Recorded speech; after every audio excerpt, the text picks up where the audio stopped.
invite the next speaker here. Assisted dying is not the easy way out. These words belong to Siobhan Malone McBarron. She was diagnosed with muscular dystrophy in her 20s and wishes to have the freedom to choose what's right for her. We will now hear her story. Give her a warm welcome.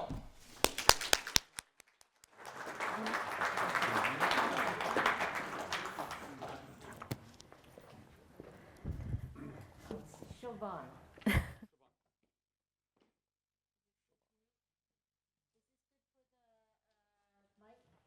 The video? Yep. Ooh. Give me those. No, it's not complicated. Leave it there. Yeah. I'll actually take them out fully. Yeah, take it like this. Yeah. Ooh. Perfect, thank you. Good afternoon. My name is Siobhan Malone McBarron, and I'm sure you'll all be glad to know that my injuries aren't a result of falling down a slippery slope. And hopefully I'll be able to get my words and my story out, and you'll know exactly why I'm here today. I may not be as articulate as the other speakers in the room here today, or have the medical background to reference statistics or research, but what I do have is valuable first-hand experience of what it's like to live with a life-debilitating, progressive disease that has no cure. I am a breast cancer survivor who also has muscular dystrophy. And what I'm going to talk about today is my reality of living with an incurable, progressive, neuromuscular disease, and why I feel so strongly about why voluntary, remember that word, assisted dying should be made available to those with both terminal and incurable, life-debilitating diseases that have no defined timeline. I know what it's like to fight and survive a deadly disease, such as cancer, but I also know firsthand what it's like to live with a prison sentence. As to me, that is what my muscular diagnosis is, my prison sentence. My body is my prison cell, and the only crime I have committed is getting this horrible disease. I did nothing to deserve this illness, but I am the one who must endure this life sentence. And I am the one left to deal with the consequences. What I'm asking for is what I suppose you can call the option of early parole. The right to have access to compassionate, voluntary assisted dying when a fair quality of life can no longer be achieved for me. When you face a rare disease, you face two battles, one being the disease itself, and one is living in a world where so few people realize exactly what you're up against. I have muscular dystrophy. It is a relentless disease that is eating away at my muscles. My muscles are wasting away in my body, and I have no control over what is happening to me. By the time this disease will be finished with me, I will be a shadow of my former self. I will just be a carcass of bones and flesh, living with my own personal frustrations haunting me. Every day I'm trying to survive in a body that wants to destroy me. It is not easy trying to survive when you're physically destructing from the inside out. I do not want the people I love watching my body waste away and deteriorate in front of them, while I lose my independence, my dignity, and my ability to care for myself. I know this decline will continue till my inevitable death, as there is no cure for my illness. I do not want to be the person that is left fading away in the background, traumatized by her illness. This is simply not me, and it's not the Siobhan I know, nor is it the one I want my loved ones to remember. The current medical system cannot guarantee me a life without pain. So am I to take all the opioids available to me to try numbing my pain for years in order to just exist? As for me, that is not living, and it's not a life I would personally want to live. My illness is more than just enduring pain. It is a constant assault on my body, physically, emotionally, and mentally. So why can't I get to choose to say goodbye and go on my terms when the time is right for me, if I want to? At present, I have a reasonable quality of life. It just is not the one I envisioned for myself at 42 years of age. To me, assisted dying is not about taking the easy way out. It's about self-respect, peace of mind, and about acceptance. Eventually, when I do lose my quality of life, and if I do decide on assisted dying, I want it to be about my choice and for it to be dignified.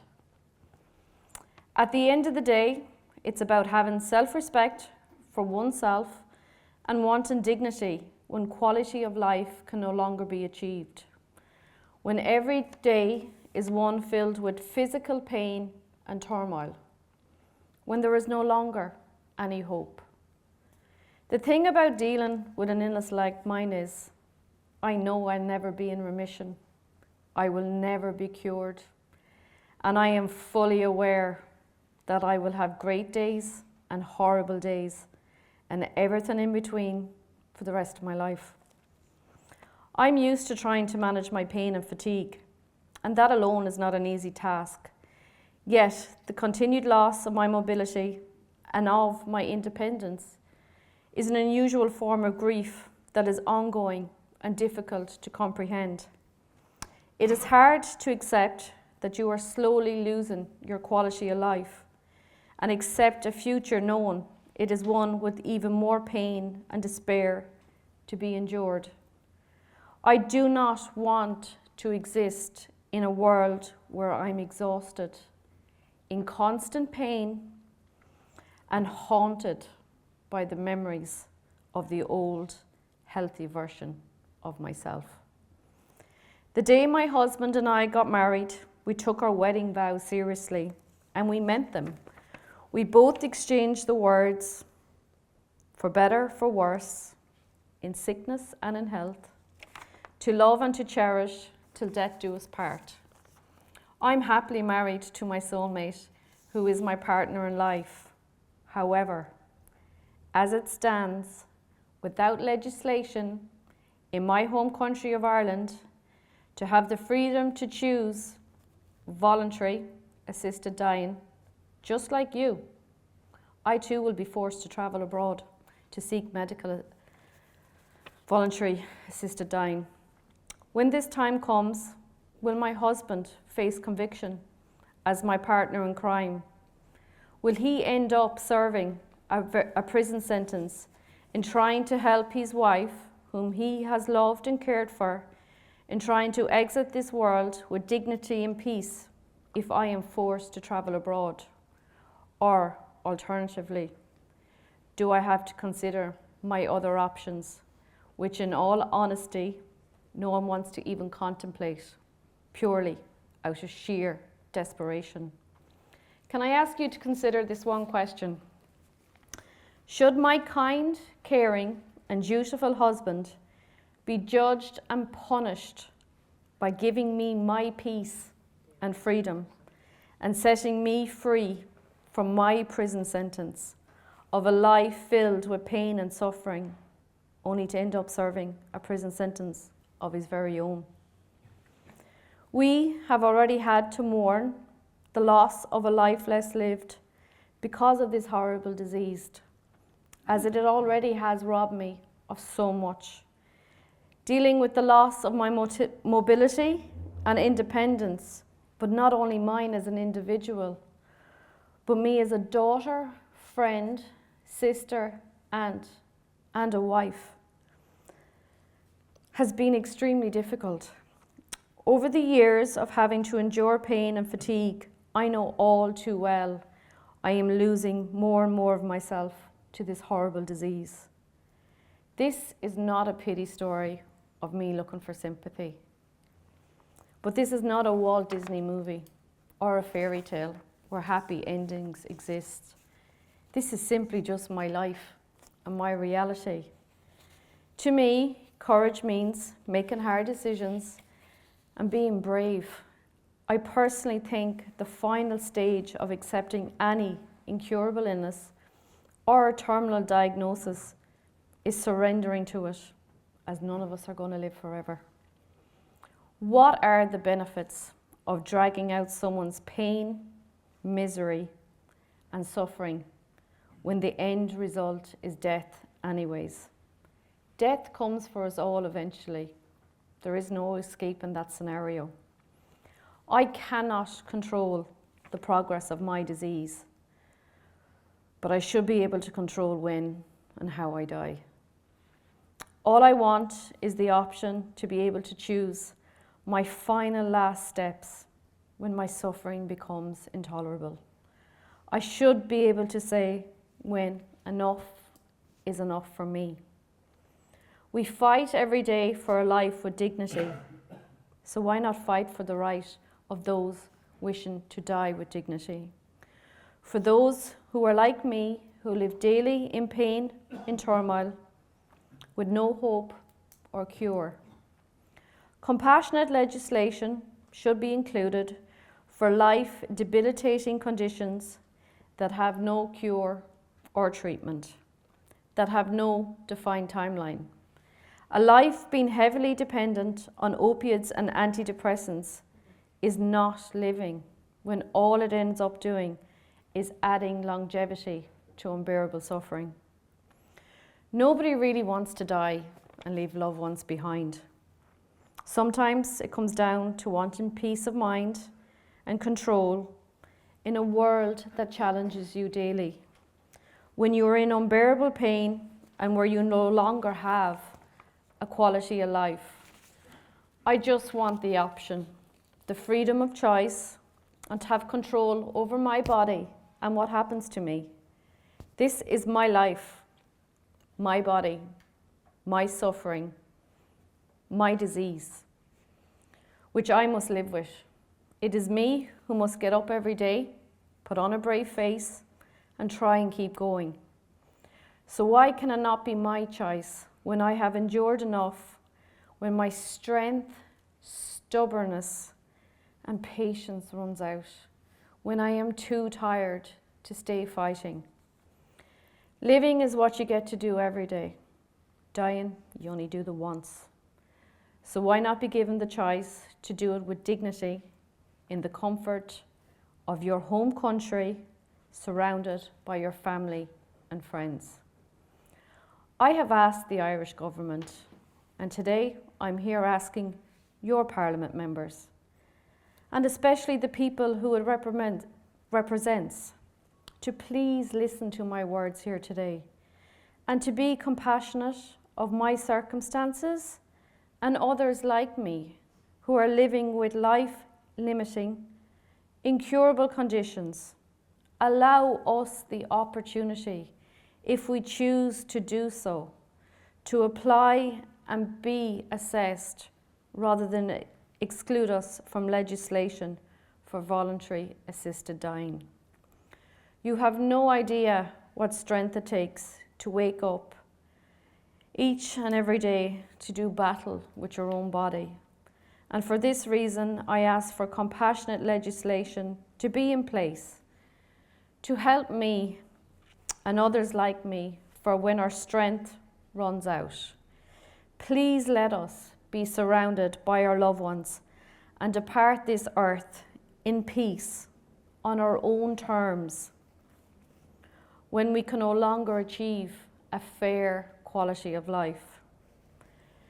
Nobody knows better than us when we have endured enough suffering and when we are ready to go. Death is not the greatest loss of life. For me, the greatest loss is what dies inside of us while we live, like our hope, dignity, and strength.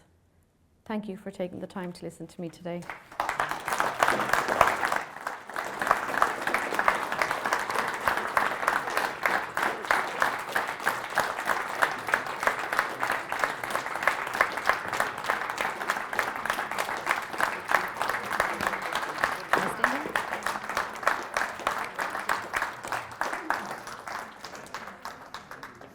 Thank you so much. I will take this micro here. No. Yeah. Thank you so much for your strong testimony. Any question from the audience? I think I will start. You used several times the word quality of life. What is, how do you define it? When will you feel that you don't longer have this quality of life?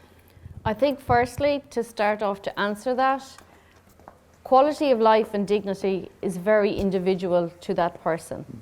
I cannot tell you what your quality of life is because your understandings and definition for you is very different to mine. The same with the word dignity. What dignity means to you can be something very different to someone else. For me, it's about my independence and the ability to look after myself. But also we have to understand it's unbearable suffering when the pain becomes too much to tolerate. I believe life is for living, it's not for existing. A life being fueled by opiates and antidepressants is not living. To order to give someone else peace of mind because they don't agree with it, it doesn't relieve me of my pain and my suffering.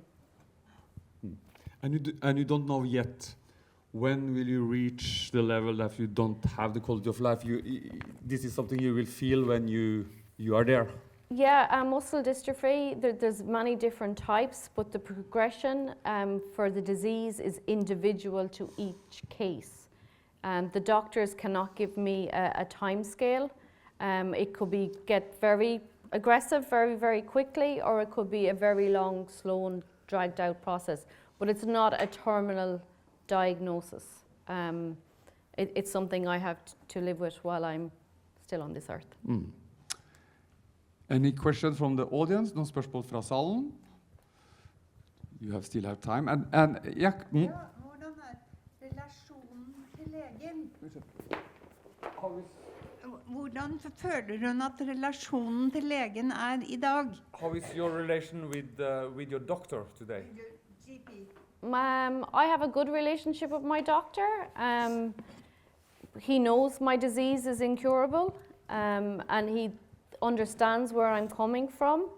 But without the legislation in Ireland, there's nothing that can be done there at the moment. Of course, I have the opportunity, if I choose to do so, with contradictions, or not contradictions, with severe consequences. If I do decide to travel to Dignitas and go abroad, I would have to do so in secret by myself because of the 14 years that my husband may end up serving a prison sentence if he or anyone else chooses to travel with me. So I don't think that's a very fair scenario and situation to put my family members or myself through. So He can't travel with you to Switzerland? No, he would be prosecuted and get a 14-year sentence. I live my prison sentence with my disease, and if he travels with me to Switzerland, if I choose to do so, he ends up serving his own prison sentence. That's the Irish law. Yes, with the Irish law. Yeah. Yeah. Can I ask you a private question? You can. I may not answer it, but you can ask. Yes, you don't have to ask. Are you afraid of dying? No. That's one thing, I'm not afraid of dying. I'm afraid of living a long, painful, with this disease, but I am not afraid of dying. Death is not the greatest loss of life for me.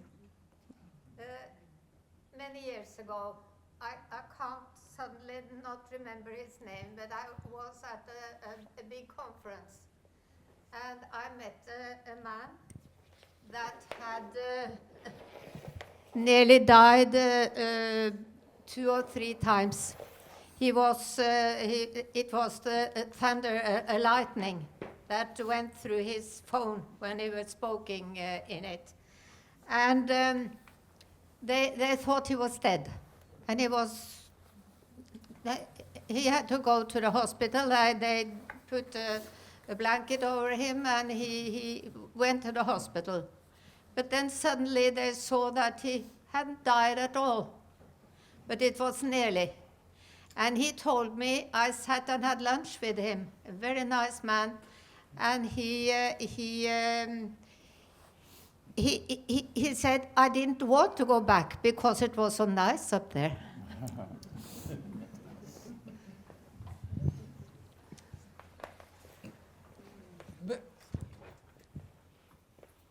The message you had prepared today, took it a long time before did you have to use a long time of thinking before you actually came to this conclusion, as you know, as you told us? Was it difficult to arrive where you have arrived today? It wasn't an overnight process. I don't think I originally said in my talk, I was diagnosed with muscle dystrophy in my early 20s. So I've already had 20 years to try and come to terms with my muscle dystrophy diagnosis. But what I wasn't prepared for was the diagnosis of breast cancer at 32. So I think it was upon that diagnosis that made me question my mortality even more. But then I also came to the realization that everyone knows cancer is a horrible disease. I survived that to end up having to live with a disease that is actually worse. There is no happy ending for me. I survived one horrible illness to be left facing a long road with another. So that's my process and how I've come to this thinking, but it wasn't an overnight light bulb moment for me.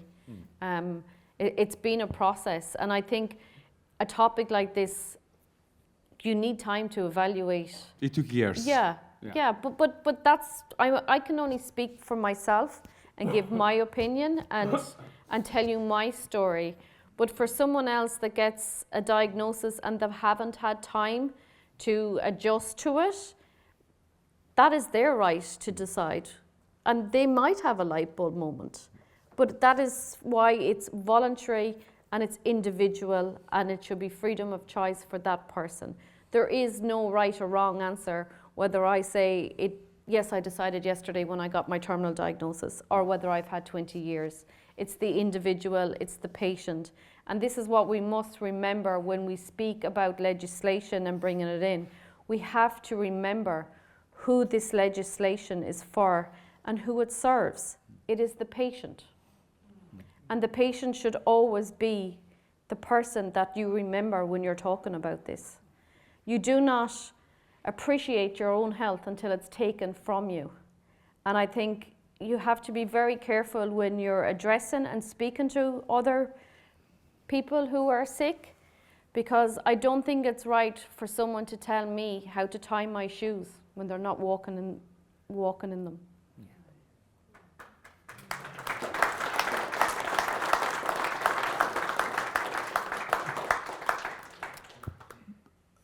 How did your family, your closest friend react when you told them what you have told us today?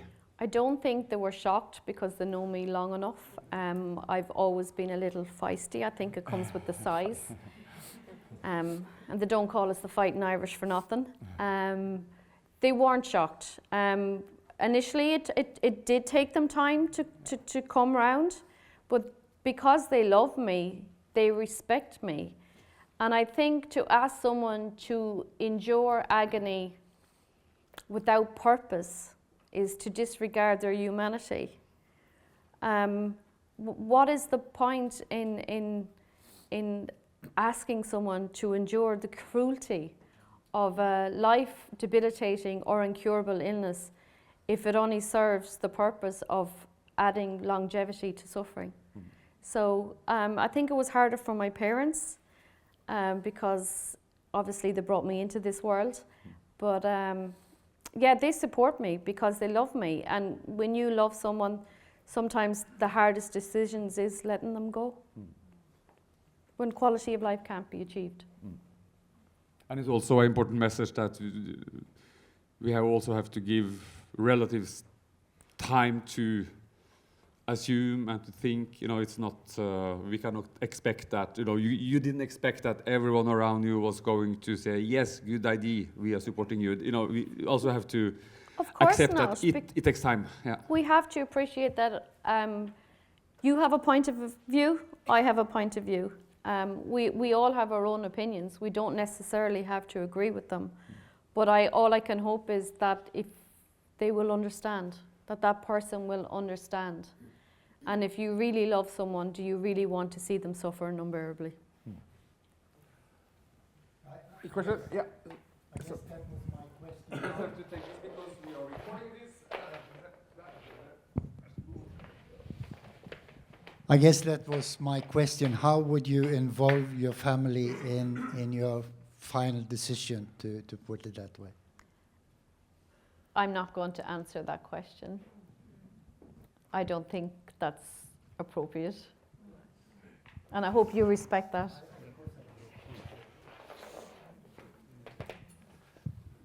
Yeah. I just wanted to add a comment really to what Siobhan said. You guys are lucky in a way that you don't have legislation, because you have the chance to listen to stories like hers, and you can be very careful about how you construct legislation. So we have places like Oregon where it's 6 months in terminal, and if Siobhan lived in Oregon, the chances are she could never access an assisted death. So my plea would be, please think carefully when you are talking to your lawmakers, when you are actually creating your legislation. Think about people like Siobhan and the situation they find themselves in, where they might never get a terminal diagnosis. And that really has to be part of your conversation when you are speaking to your legal people. Yeah? Etter meg blir det Jenny, men jeg tenkte jeg kunne si noe på norsk. Og ikke minst for det spørsmål som ble avvist. Fordi jeg kan snakke om det fordi jeg har gjort det med min mor. Og da min mor ble syk, så sier hun med en gang hva hun ønsker. Og det tok ikke lang tid før jeg var med på det, og familien var med på det, nettopp fordi vi elsket henne. Og jeg hadde ikke tatt stilling til det, men jeg ønsket å gjøre det var det eneste gave jeg kunne gi min mor i de siste dagene av hennes liv. Så det det ene ting jeg ville si. Og vi feiret henne, så hun hadde en levende begravelse, så vi hadde ikke en begravelse etterpå, fordi det skjedde mens hun fikk høre fra alle hva de tenkte, hva hun mente til dem, mens hun var i livet, i stedet for å vente til etterpå, som jeg synes helt sinnssykt personlig. Den andre ting hør gjerne på hva Peter sa nå. Det ekstremt viktig at vi ikke går for det mest konservative, fordi vi tror det skal passe. Fordi vi må ta hensyn. Vi har nå hørt en hjerteskjærende historie. Jeg har hørt det 2 ganger nå fra Siobhan, og vi må tenke på dette. Jeg skal snakke om det litt i slutten, før vi avslutter i dag. Men jeg ser at Janie har noe. Thank you, and I promise not to go on. However, it is very relevant given Siobhan's talk. When she gave the same talk in Dublin, she had a standing ovation from medics, legislators, ethicists. It's very brave to actually put your life out there. And what I would say is where the legislation or the proposals, the recommendations to our government at the moment are 6 months for a terminal condition. And again, what is terminal? So all of these things have to be defined, but 6 months for terminal, 12 months for neurodegenerative. So the next stage for any government is to set up an implementation group, and that's where the whole issue of what is suffering and how can that be evaluated and how does quality of life come into that. So time is proving time and time and time again to be a barrier to access. So as a group, we have done a huge amount of work on this, putting in response to the recommendations, and that is our main response on that time cannot be an issue.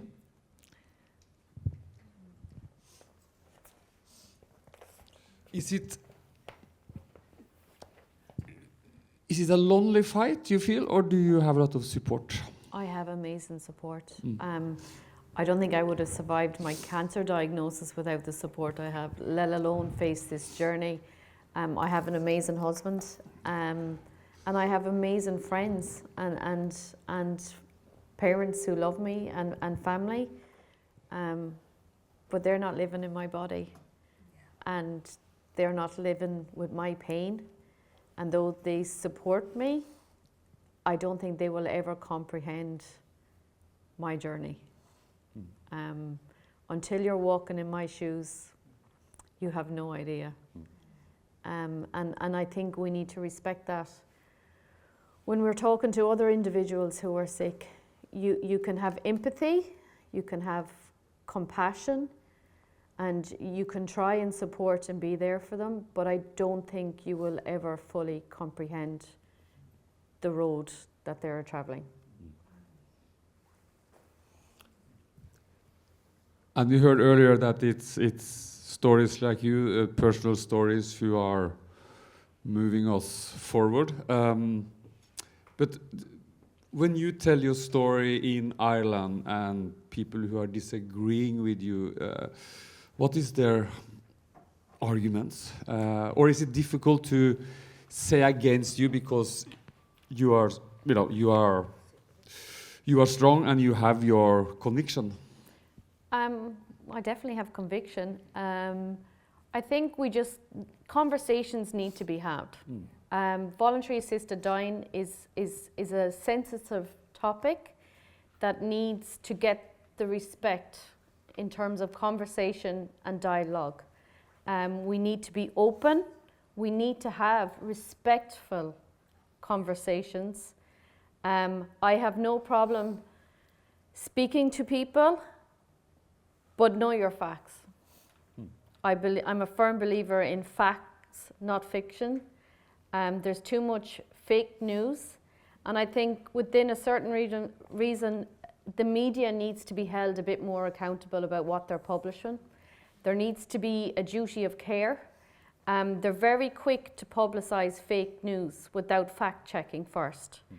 And we also need the right of reply to be able to reply to fake news. And if people want to make an informed decision, they should have all the facts. They should have the correct data. It's very scaremongering, a slippery slope, 2 words I hate. But there has to be a duty of care there. Conversations definitely need to be had, but in a respectful manner.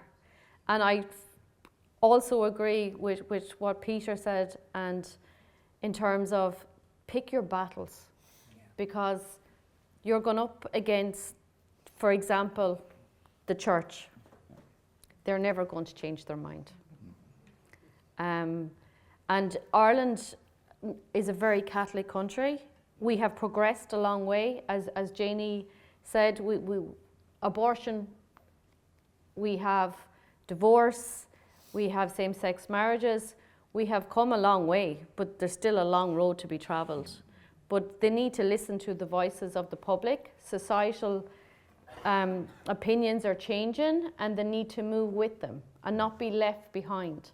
But they also, we need to kick the can further down the road and quickly down the road, because for people who are suffering, time is of the essence.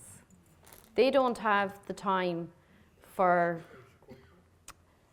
political arguments with church and state. We need to listen to the patients, and we need to alleviate them of their suffering as quickly as we can, and progress with societal changes. And the politicians need to remember who put them in the position and who they are fighting for. It's the people whom they represent. It's majority, not minority, and they need to go with what society wants. But when you tell your story, have you experienced that people has come back to you later and say that actually I changed my mind? Yes, yes. I've had good and bad, because there's in life in general, everyday life, there's good and bad. But I like to think that I'm a voice for those who haven't the strength to come forward. It takes a lot of courage to come forward and speak publicly, because you are putting a target on your back, especially of this generation of social media. It's very easy to be a keyboard warrior and hide behind a keyboard and send nasty comments, which I have received, but you get the good with the bad, and I like to think that by me speaking, I'm encouraging others who are in the same situation to come forward, to give them the strength to say, well, she's done it, I can do it, and I wouldn't be on this stage today only for Marie Fleming did that in 2013 in Ireland. She was and Vicky Phelan and Brendan Clark and all those other people that went before me. They gave me the strength, and I hope I do the same for others. In Norway, we have this several newspaper. You have the portraits interview with famous people, and they have sometimes the last question: what will you write on your grave? This phrase that summarizes your life and fight or whatever. Do you have any? Never gave up. I'd answer that. I never gave up. Although she is small, she is fierce. Thank you.